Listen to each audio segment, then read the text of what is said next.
사랑의 하나님, 이 아침 기도로 주님을 만나는 은총의 시간을 갖습니다. 그 무엇보다도 먼저, 그 어떤 사람보다도 먼저 주님을 대하고 주님과 대화를 나눌 수 있다는 것이 얼마나 감사한지요. 지난밤에 많은 염려가 나를 괴롭게 하였고 걱정이 마음에 가득하여 밤잠을 설치게 하였지만 내 속의 생각과 복잡한 감정의 모든 것까지도 아시는 주님으로 인하여 이 아침 위로와 안식, 평안을 누립니다. 이제 새로운 오늘의 하루를 주님께 맡기며 주님을 바라봅니다. 하나님, 오늘 우리를 위하여 새 일을 행하여 주시옵소서. 내 안에 온전한 회복이 있게 하심으로 주님께서 나와 함께 하시고 동행하시는 것을 우리의 영혼이 분명히 알게 하여 주시옵소서. 잔잔히 말씀하시는 그 음성을 이 시간 고요히 듣게 하여 주시고 그 주님의 말씀으로 용기와 힘을 얻게 하여 주시옵소서. 하나님, 오늘 이 시간 하나님께 특별하고 간절한 기도의 제목을 들고 나온 사람들이 있습니다. 하나님께만 아뢰는 비밀스러운 고백, 하나님께만 소망을 두고 간절히 드리는 소원, 미래를 꿈꾸며 하나님께 자신을 맡기는 거룩한 헌신, 주님 받아 주시옵소서. 그리하여 이들의 오늘 이 시간이 복되게 하시고 역사적이게 하시며 영혼과 소통하는 카이로스의 시간이 되게 하여 주시옵소서. 어디로 가야 할지, 무엇을 해야 할지, 어떻게 하는 것이 좋을지 방향을 찾고 방법을 찾고 길을 찾기 위해 간절한 마음으로 주님께 나온 이들에게 하나님 바른 길을 보여주시기를 원합니다. 이들에게 방향을 감지할 수 있는 감각을 새롭게 하시고 흐름을 읽을 수 있는 능력을 주시옵소서. 하나님의 말씀을 읽으며 기도할 때 주님의 뜻을 분별할 수 있도록 이들을 인도하여 주시옵소서. 중요한 결정을 할 때마다 이들의 마음을 주님께서 붙잡아 주셔서 실수하지 않도록 도와주시옵소서. 하나님, 살아가면서 이런저런 일들로 마음이 많이 위축된 사람들이 있습니다. 자신감도 사라지고 여러 가지 상처들로 인해 서운함과 우울함을 가지고 살아가는 사람들이 많이 있습니다. 하나님, 이들이 주님께 눈물로 기도할 때 위로의 영을 보내어 주시옵소서. 주님만 바라보게 하시고 낙심하지 않게 하시며 어려운 상황 속에서도 하나님의 선하신 뜻을 의심하지 않도록 믿음을 더하여 주시옵소서. 미움이나 분노와 같은 부정적인 생각들이 자리하지 못하도록 주님 이들의 마음을 지켜 주시옵소서. 하나님, 나라와 민족을 위해 기도합니다. 주께서 권한을 주시어 세우신 위정자들이 백성을 참 사랑하고 하나님을 두려워함으로 더욱 겸손히 일하게 하여 주시옵소서. 대통령을 비롯한 강요들에게 지혜를 주시어 혼란한 국제 정세에 잘 대처할 수 있도록 도와주시옵소서. 나라의 내부도 혼란스럽습니다. 말싸움이 가득한 혼탁한 정치로 인해 많은 이들이 피로감을 느끼고 있습니다. 거짓된 정보가 넘쳐나고 자신의 이익을 위해 사람들을 속이는 일들이 서슴지 않고 벌어지고 있습니다. 하나님, 거짓을 행하는 자들이 하나님 앞서 심판을 받게 하시고 정의가 바로 서게 하여 주시옵소서. 정직한 일꾼들, 깨끗한 사람들이 대한민국을 이끌어가도록 주님, 바른 지도자들을 곳곳에 필요한 자리에 세워 주시옵소서. 우리나라를 지키기 위해 수고하는 이들을 위해 기도합니다. 국군 장병들과 경찰, 소방관, 해양경비대와 또 비롯한 많은 이들이 불철주야 국방을 수호하기 위해 백성의 안전을 도모하기 위해 애쓰고 있습니다. 때로는 생명이 희생될 때도 있습니다. 나라를 향한 묵묵한 충성의 마음 보시고 저들의 가정에 복을 더하여 주시옵소서. 우리 교회의 자녀들 가운데서도 나라의 부름을 받고 국방이나 치안 안전을 지키기 위해 수고하는 아들들이 있습니다. 주님께서 이들의 몸과 마음을 온전히 지켜 주시옵소서. 여호와 라파의 하나님, 이 시간 우리 소망교회 환우들을 위하여 기도합니다. 병 낫기를 바라는 간절한 심정으로 주님을 찾는 모든 이들이 주님의 도우심과 위로를 얻게 하여 주시옵소서. 하나님께 기도하는 사람이 응답받게 하시고 간절히 구하는 사람이 기적을 경험케 하여 주시옵소서. 오직 하나님께 희망을 두는 사람들이 주님의 은혜를 잊게 하여 주시옵소서. 치유의 은총이, 그 기적이 오늘 주님 앞에 구하는 모든 사람들에게 임하게 하여 주시옵소서. 오늘 밤부터 1박 2일로 신혼부부 성도를 위한 허니브리지 12기 모임이 시작됩니다. 12기에 참석하는 9가정의 신혼부부들이 교회 공동체 안으로 들어오는 출발점이 되게 하시고 이들이 한 구역을 이루는 아름다운 시작이 되게 하여 주시옵소서. 기쁨 속에 치러지는 모임이 되도록 성령님 함께하여 주시옵소서. 모임을 섬기는 교육자들과 권사님들이 있습니다. 항상 피곤치 않게 하시며 하늘의 미랄이 되는 섬김을 통해 기쁨의 결실을 보게 하여 주시옵소서. 사랑의 주님, 이 시간 특별히 오늘 있을 샬롬부 신앙수련회를 위하여 또한 기도합니다. 우리 샬롬부의 모든 회원들이 좋은 계절 가을에 선교관에 함께 모여 예배드리고 가을 음악회로 즐겁게 교제하는 시간을 갖습니다. 이 시간을 통하여 더욱더 주님과 친밀해지는 귀한 자리를 갖고자 합니다. 주님, 오늘 신앙수련회의 모든 시간 가운데 은혜를 내려주시고 이를 위하여 기도로 준비하며 섬긴 모든 분들의 수고를 주님 기억하여 주시옵소서. 이제 말씀 앞으로 나아갑니다. 매일 우리로 하여금 주님의 법을 듣게 하시고 주님의 질서를 알게 하시니 감사합니다.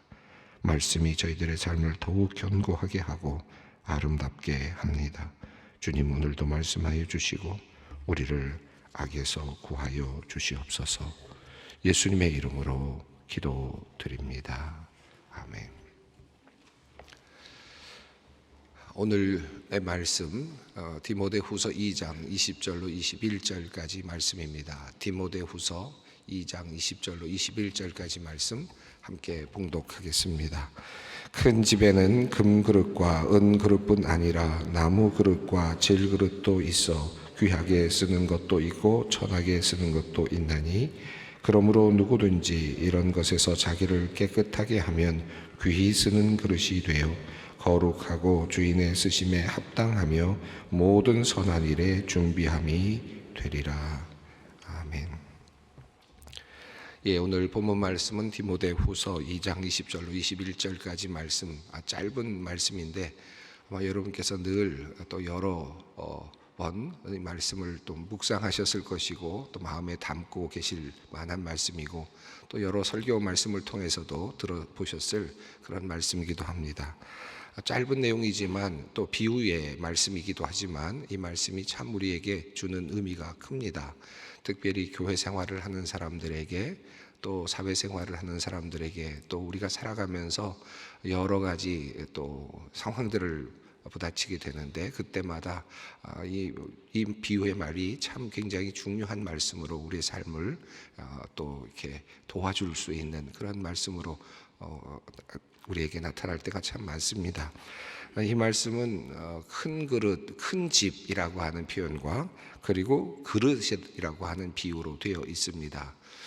그런데 이 말씀이 지금 앞서 읽었던 말씀과 어떻게 연결이 되는지 이 말씀만 딱 잘라서 보면 이 말씀이 참 의미가 있는데 앞에 나와 있는 많은 말씀들과 어떻게 연결이 되고 있어서 이 말씀이 갑자기 나왔는지 약간은 의아하게 느껴지기도 하는 그런 맥락이기도 한데요.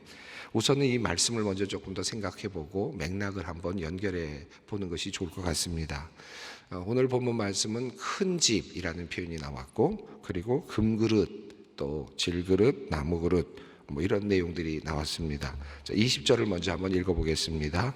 큰 집에는 금그릇과 은그릇뿐 아니라 나무그릇과 질그릇도 있어 귀하게 쓰는 것도 있고 천하게 쓰는 것도 있나니. 우선 이 말씀에서 그냥 비유로 본다면 이건 당연히 그냥 어떤 집 집이라고 할 수 있겠고, 큰 집에 많은 그릇이 있는 그런 큰 집에 여러 그릇들이 당연히 있을 수 있겠죠. 그래서 큰 집이라는 것과 또 그릇이라고 하는 표현이 나와 있는데, 여기서 이것을 직접적으로 지금 그 사도 바울이 지금 이야기하고 있는 내용, 또 하나님의 복음의 전파라고 하는, 복음과 함께 고난을 받는다라고 하는 이 주제와 연결을 시켜서 생각해 본다면, 여기에 큰 집은 아마 교회를 의미하겠죠. 1차적으로 교회를 의미할 것 같습니다. 그리고 이 그릇은 그곳에서 사용되는, 교회 안에서 사용되는 일꾼들이라고 그렇게 이해할 수 있겠죠. 자, 우리가 지금 오늘 본문의 맥락 자체가 지금 복음과 함께 고난을 받으라라고 하는 바울의 그 내용이었고, 또 그 다음에 또 중요한 것은 바울이 이제 자신의 어떤 사역을 거의 마무리하게 되는 것을 내다보면서 이제 디모데를 다시 세워서 그에게 안수를 하고 그의 은사를 불릴 듯 잃게 하면서 이제 교회를 이끌어가게 하기 위한 그런 마음을 갖고 있다라고 하는 것을 생각해 본다면, 이 비유의 말씀은 분명히 교회와 관련되어 있다, 1차적으로 교회와 관련되어 있는 말씀이다 하는 것을 알 수 있습니다. 그래서 이 말씀을 우선 교회와 관련해서 생각해 볼 수 있겠지만, 그러나 그냥 일반적으로 보아도 참 의미가 있는 비유의 말씀이기도 합니다. 자, 큰 집에는 어느 집이나 마찬가지지만, 뭐 저희 집에도 마찬가지고 여러분의 집에도 마찬가지겠죠. 물론 뭐 작은 집, 여기서 큰 집이라고 하는 의미는 뭐 어떤 그 교회가 크다라고 하는 의미보다는 비유를 보다 더 좀 명료하게 하기 위한 하나의 효과일 것 같습니다. 아무것도 없는 집, 뭐 그저 자그마한 집에는 그릇이 몇 개 없을 수도 있겠죠. 그냥 그 그릇을 가지고 다 이것도 쓰고 저것도 쓰고 하는 그런 집들도 있겠죠. 그런데 비유를 좀 더 명료하게 하기 위해서 큰 집이라고 하는 그런 지금 표현을 사용했습니다. 부잣집이라고도 표현할 수 있겠고, 큰 집에는 그 옛날이지만 다양한 그릇들이 당연히 있지 않았겠습니까? 이제 그것을 상상해 보라라고 하면서 바울 사도는 이제 비유의 말을 이어갑니다. 바울이 말하고 있는 이 큰 집에는 금그릇도 있을 수 있고 은그릇도 있을 수 있겠죠. 그리고 또 나무 그릇도 있을 수 있겠고 또 질그릇도 있을 수 있겠습니다. 다양한 그릇들이 있습니다. 그러니까 아무리 큰 집이라고 하더라도, 아무리 부잣집이라고 하더라도 금그릇만 있는 것은 절대 아니다. 당연하겠죠. 그게 상상이 되지 않습니까? 어느 집이나 큰 집이라면 다양한 그릇들이 있을 것이고, 큰 그릇도 있을 것이고 작은 그릇도 있을 것이고 오목한 그릇도 있을 것이고 넓적한 그릇도 있겠죠. 접시와 같은 것도 필요할 것이고, 또 장을 담을 수 있는 그런 간장종지와 같은 그런 그릇도 필요하겠습니다. 그러니까 이런 것들을 쭉 생각해 보도록 지금 바울은 우리 지금 디모데에게, 그리고 또 이것을 읽을 독자들에게 상기시키고 있습니다. 큰 집에는 이런 그릇 저런 그릇들이 있다는 겁니다. 자, 이 당연한 내용입니다. 자, 이것을 교회로 비교해 보면 어떻습니까? 교회라고 하는 곳에는 여러 종류의 그릇들이 필요하다, 여러 종류의 일꾼들이 필요하다라고 하는 것입니다. 금그릇과 같은 그런 그릇도 있을 수 있겠고, 또 나무 그릇과 같은 역할을 하는 그릇도 있을 수 있겠고, 또 질그릇 같은 그런 그릇도 있을 수 있겠다. 은그릇도 있을 수 있겠죠. 자, 그러니까 다양한 그릇이 필요하다, 다양한 일꾼들이 필요하다라고 하는 사실을 말씀하고 있습니다. 자, 그런데 이게 참 금그릇, 은그릇, 그리고 나무그릇, 그리고 질그릇, 여러분 만약에 큰 집에서 이런 다양한 그릇이 있다고 한다면, 또 여러분이 그곳에서 이 모든 그릇들을 마음껏 쓰는 주부라고 한다면, 또는 그것을 관장하는 어떤 주방장이라고 한다면, 이곳에서 가장 많이 쓰는 그릇은 어떤 그릇일까 생각해 보게 됩니다. 금그릇이 많이 쓰여질까요? 그렇진 않을 것 같아요. 음식이 담겨서 나오는 어떤 자리에 특별한 어떤 아주 공식적인 어떤 큰 잔치라든지 이럴 때 금그릇이 나올 수는 있겠죠. 또 은그릇이 사용이 될 수도 있겠지만, 금그릇과 은그릇은 때로는 먼 아주 깊은 곳에 어떤 뭐랄까요, 그 보관소에 잘 보관이 되는 경우가 더 많을 것 같습니다. 도리어 많이 쓰여지는 그릇은 질그릇일 가능성이 높죠. 또 나무 그릇이거나 그런 보잘것없는 그릇일 가능성도 더 높겠습니다. 왜냐하면 더 음식을 만드는 데도 사용하고 또 준비하는 데도 사용하고 다양한 곳에 또 이런 질그릇이나 나무 그릇이 더 많이 사용할 수 있겠죠. 그러니까 금그릇이 굉장히 귀중한 것이긴 하지만 또 소용되는 어떤 빈도수로 본다면 도리어 나무 그릇이나 질그릇이 훨씬 더 많이 사용될 수도 있겠다라고 할 수 있겠습니다. 자, 그러니까 교회 안에도 우리 이런 여러 가지 그런 그릇들이 필요하고 정말 귀하게 어떤 특별한 자리에서 사용되는 그릇도 있는가 하면 또 숨겨뒀다가 또 나중에 한번 등장하는 그런 그릇도 있는가 하면 어떤 그릇은 늘 사용이 돼서 늘 피곤하지만 계속해서 사용이 되는, 그런데 사실은 보잘것없는, 그러다가 또 버려지기도 하는 그런 그릇도 사실은 있을 것입니다. 이 큰 집에 있는 많은 그릇들의 비율을 생각해 본다면 교회에 얼마나 많은 다양한 일꾼들이 있을 수 있는가를 상상할 수 있을 것입니다. 자, 그런데 이 그릇들을 이야기하면서 바울은 매우 중요한 한 가지 사실을 말씀하고 있습니다. 이제 우리도 다 알고 있는 내용이긴 하지만 늘 또 잊어버리기도 하는 내용인데 21절 말씀입니다. 함께 읽겠습니다. 그러므로 누구든지 이런 것에서 자기를 깨끗하게 하면 귀히 쓰는 그릇이 되어 거룩하고 주인의 쓰심에 합당하며 모든 선한 일에 준비함이 되리라. 자, 금그릇도 있고 은그릇도 있고 나무 그릇도 있고 질그릇도 있다. 다양한 그릇이 있는데 이 그릇이 가지고 있어야 될 굉장히 중요한 임무가 있는 거죠. 그릇은 무엇인가를 담아내야 합니다. 그것이 그릇의 임무죠. 간장을 담든 음식을 담든 밥을 담든 무엇인가를 담아내는 것이, 그때 가장 빛나는 것이 무엇인가가 담겨 있을 때 그릇은 가장 빛나죠. 그리고 그 적절하게 사용될 때 그릇은 빛날 것입니다. 자, 그러니까 그 그릇에서 가장 중요한 역할은 무엇인가를 주인이 담으려고 할 때 그것에 담을 수 있어야 되는 것이 그릇의 임무죠. 그릇은 주인이 무엇인가를 내가 이것에 써야 되겠다 하고 여기에 뭔가를 담아야 되겠다라고 생각할 때 그것을 담을 수 있는 그릇이 되어야 그래야 그 그릇은 효과적인 그리고 사용이 잘 되는 그릇이라고 할 수 있겠습니다. 그런데 만약에 그 그릇에 무엇인가가 담겨 있었다라고 하면 그것은 사용되기가 어려운 그런 그릇이 될 것입니다. 아마 주부들이나 또 뭐 음식을 만드는 모든 분들이 다 느끼는 그런 것일 텐데, 내가 뭔가를 담으려고 했더니 그 안에 이미 뭔가 담겨져 있다든지 뭐 고추장이 담겨져 있다든지 간장이 있다든지, 그런데 거기다 다른 걸 넣을 수가 없는 것 아니겠습니까? 그럼 맛이 달라지고 원하던 음식이 되지 않겠죠. 그러니까 가장 중요한 것은, 그릇에 있어서 가장 중요한 역할은, 그릇으로서 준비되는 가장 중요한 것은 어떤 그릇이냐가 중요한 것이 아니라 그것에 그 안에 무엇인가가 담겨 있지 않아야 되는 것이고 깨끗해야 된다라고 하는 것입니다. 깨끗해야만 그 그릇이 사용될 수 있는 것이다. 그래서 교회에서 일꾼에게 가장 중요한 것은 바로 깨끗함이다. 정결함이다. 깨끗하게 내가 그릇을 준비하는 것이 가장 중요하다라고 하는 사실을 말씀하고 있습니다. 자, 그렇게 할 때 어떤 일이 일어나는가 하면 21절에 보면 거룩한 일에 사용이 될 수 있다. 성별된 일이죠. 성별된 일입니다. 자, 그리고 주님의 쓰심에 합당한 일입니다. 주님의 쓰심에 합당한 일을 이에 사용이 될 수 있고, 모든 선한 일, 이렇게 세 가지를 얘기했습니다. 거룩한 일, 성별된 일이라고 할 수 있겠습니다. 또 주인의 쓰심에 합당한 일, 주인이 뭔가를 놓고 싶을 때 그 안에 그 위에 음식을 놓는 거니까 주인이 원하는 대로 사용이 될 수 있을 것이고, 모든 선한 일, 하나님께서 하시고자 하는 그 일에 사용이 될 수 있을 것이다. 깨끗할 경우에 그것이 가능하다라고 하는 사실을 말씀하고 있습니다.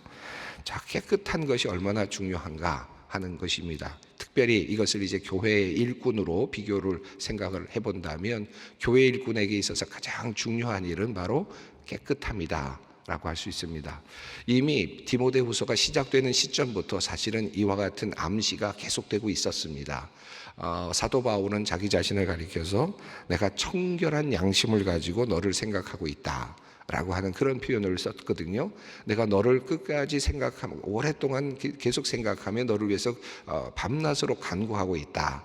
그런데 그 밤낮으로 간구하며 하나님께 기도하고 있는데 그 나의 그 기도의 마음, 이것이 청결한 양심으로부터 나오고 있다라고 그렇게 표현을 하지 않았습니까?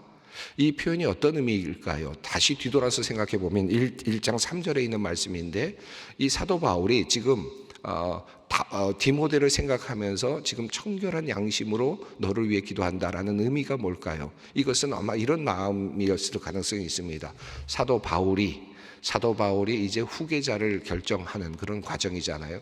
지금 사도 바울의 대를 이어서 에베소 교회와 많은 교회들을 목회할 사람을 이제 나름대로 생각하면서 그를 위해서 기도하고 있는 것 아닙니까? 물론 내가 너를 명령한다, 너에게 명한다 이렇게 하지 않더라도 자신이 이제 세상을 떠나게 되고 순교를 하게 되면 자연스럽게 누군가가 맡게 될 것입니다. 교회를 이끌어가야 될 것인데 누가 나를 이어서 하나님의 복음을 전할 것인가 하는 그런 마음으로 지금 후계자를 생각하고 있는 거예요.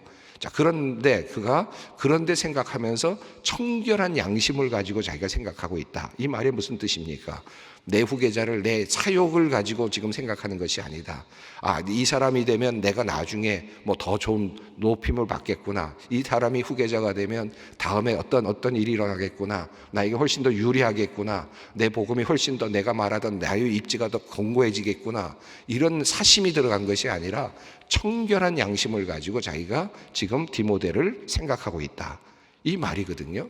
자, 그런 마음을 지금 이야기했던 것입니다. 지금 깨끗한 그릇이라고 하는 이야기와 연결해 보면 이미 디모데전서 1장 3절에서 바울은 청결한 자기 자신의 마음을 이미 피력한 바가 있습니다. 자, 그리고 나서 디모데를 선택할 때도 또 어떻게 그가 선택을 하고 있습니까? 너의 눈물을 내가 기억하고 있다. 그리고 또 그 다음에 뭐라고 했습니까? 거짓이 없는 믿음을 내가 기억한다 라고 이야기하잖아요. 여기서도 거짓이 없다는 말이 뭡니까? 깨끗한 믿음이라고 하는 것입니다. 그 안에 뭔가가 어떤 것이 들어있는, 욕망이 들어서 그것이 움트거 있는 그런 것이 아니라 깨끗한 믿음을 가지고 있었다.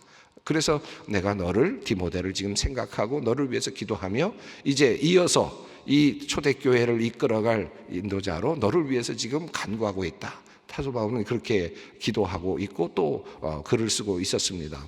자, 그러니까 오늘 본문을 보면 금그릇도 있고 은그릇도 있고 다양한 그릇들이 있었겠죠. 사도 바울이 볼 때도 자기 자신을 이끌어갈 수많은 사람들이 눈에 보였을 겁니다. 그 중에는 이미 어떤 신학적으로 아주 논리를 펴면서 아주 강력한 어떤 신학적인 입장을 말하면서 설교하는 그런 달변의 설교가도 있었을 것이고, 또 사람들을 끌고 다니는 인기 있는 어떤 설교가도 있었을 것이고, 목회자도 있었을 겁니다. 도리어 바울은 그들 중에서는 도리어 인기가 없는 그런 사람이었거든요.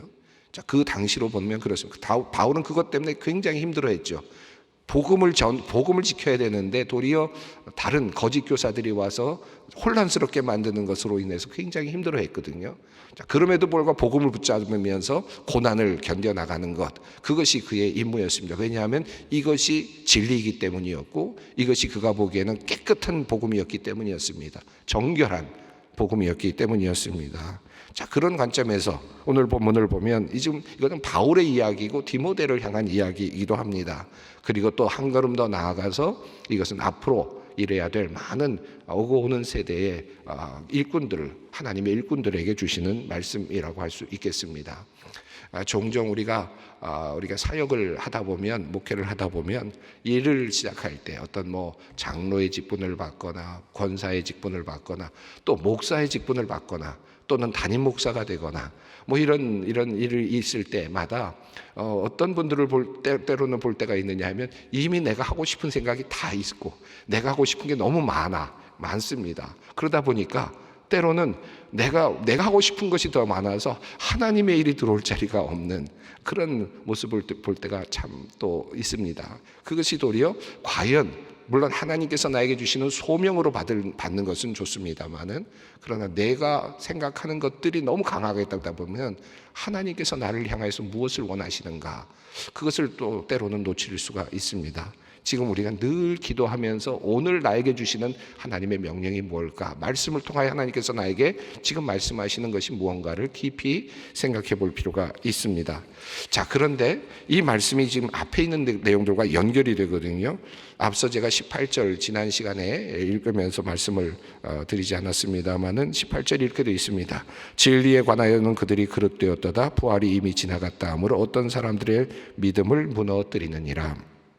당시에는 잘못된 거짓된 교사들이 참 많았습니다. 부활이 이미 지나갔다라고 그렇게 가르치는 사람들이 있었는데, 이것은 부활이 없다라는 것이 아니라 부활은 있는데 이미 부활했다 라고 그렇게 가르치는 겁니다. 이미 부활을 했기 때문에 이제는 더 이상 우리에게는 고난이 필요 없고 우리는 그저 하나님의 능력 안에 있으면서 편안하게 살면 된다. 고난도 당할 필요가 없고 그저 내적으로 어떤 영적인 어떤 특별한 어떤 하나님의 은총을 경험하면서 하나님께서 내려주시는 어떤 그런 하나님에서 주시는 어떤 그 감각적이라 그럴까, 하나님께서 주시는 그런 그 위로와 그 평안을 누리면서 이미 부활한 사람으로서 살아야 된다라고 하는 가르침을 가르치는 사람들이 많았는데, 도리어 그 사람들에게 더 많은 인기가 있었던 것이죠. 그러니까 이런 것들을 보면 이것은 자기의 어떤 마음을 가지고 하나님의 복음을 도리어 훼손시키는 그런 일이었습니다. 그것이 결과적으로는 인기를 얻을 수 있는 일이었고 사람들이 더 좋아하는 일이죠. 사도 바울은 아직 부활이 이르지 않았기 때문에 그때까지 우리는 고난의 길을 가야 된다라는 입장을 가지고 있는데, 그리고 나서 마침내 하나님께서 우리를 부활로 이끌어 가실 것이다 라고 하는 그런 복음을 가지고 있고 그것을 지금 말씀하고 있는데, 그리고 우리는 이 땅에서 예수 그리스도와 함께 고난의 자리를 가야 한다라고 하는 힘겨운 복음을 이야기하고 있는데, 도리어 어떤 사람들은 아주 이 세상에서 편하게 만들어주는, 그리고 이 세상을 그저 편하게 살 수 있도록 만들어주는 그런 이야기를 복음이라고 하고 있었던 겁니다. 이미 부활이 시작됐으니까 이 땅에서 우리는 고난을 당할 필요가 없이 그저 부활에 참여만 하면 된다. 하나님의 어떤 신비로운 그런 기도라든지 신비로운 어떤 그런 교제를 통해서 우리는 이미 부활의 경험을 이 세상에서 한다. 물론 일부분 낫습니다만은 고난이 사라진 그와 같은 복음을 전함으로 도리어 그들은 자기 자신의 입지를 차지하고 싶어 했습니다. 그들이 가지고 있었던 것은 진정한 복음이 아니었다고 바울은 생각하고 있었고, 그것은 사심에 의한 것이다. 깨끗하지 못한 것이었다라고 그렇게 판단을 하고 있습니다. 19절 말씀은 이렇습니다. 그러나 하나님의 견고한 터는 섰으니 인침이 있어 일러주되 주께서 자기 백성을 하신다 하며 또 주의 이름을 부르는 자마다 불의에서 떠날지어다 하였느니라. 자, 여기서 그러나 하나님의 터는 이미 분명하게 서 있고 하나님은 그래도 분명하게 끝까지 하나님의 뜻을 이루어 가실 것이고, 그들이 어떻게 이야기하든지 이미 하나님은 구속하신 하나님의 백성들에게 인침을 주셨다. 소유권을 이미 확실하게 하셨다.